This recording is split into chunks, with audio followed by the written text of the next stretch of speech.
Bonjour, aujourd'hui nous avons invité Madame Virandin, écrivain, historien, professeur à l'INELCO.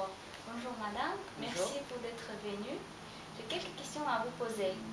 Ma première question c'est quelle matière enseignez-vous aux étudiants de l'Institut Sorbonne Kazakhstan? Donc moi je suis ici pour enseigner les relations internationales, mais en tant qu'historienne. C'est-à-dire j'insiste sur des points de méthode, mais ce n'est pas le sujet principal. J'essaie vraiment de donner des repères pour des arguments, pour contextualiser les mouvements, les équilibres internationaux, les décisions actuelles. Et dans les premières séances que je viens de donner, avec les étudiants de première année de master, j'ai beaucoup insisté sur la globalité du XXe siècle, l'émergence des deux nouvelles puissances en 1917, dont la Russie révolutionnaire et les États-Unis, sur le sol européen, et l'articulation entre la fin de la Seconde Guerre mondiale et la guerre froide, pour montrer quand même qu'on est dans une logique, une sorte de continuité, tout en soulignant la spécificité de la guerre froide du fait de l'arme nucléaire.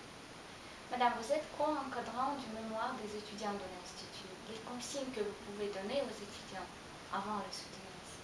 La première chose, je crois vraiment qu'ils sont un peu détendus lorsqu'ils s'expriment en français, parce que j'ai encore le sentiment que l'expression orale en français, pour certaines ou certains, est encore un peu éprouvante. Donc, détente, première consigne. Deuxième consigne, d'avoir un vocabulaire extrêmement peut-être limité, mais assuré et précis, pour ne pas se perdre dans des méandres. Donc aller directement au fait ou à l'argument, sans se compliquer le parcours oral. Et je crois que dans ces cas-là, il n'y a pas de problème, d'autant plus que dans l'expression orale vient après toute une réflexion qui est passée par l'écrit. Donc ce sont des sujets qui sont maîtrisés. Comment vous voyez l'Institut au futur? Personnellement, je suis quelqu'un qui aime beaucoup les utopies ou les grands projets. Alors disons que c'est un grand projet et pas une utopie. Je crois qu'il y aura un développement, notamment à partir de l'année prochaine, l'année universitaire, avec l'installation des licences.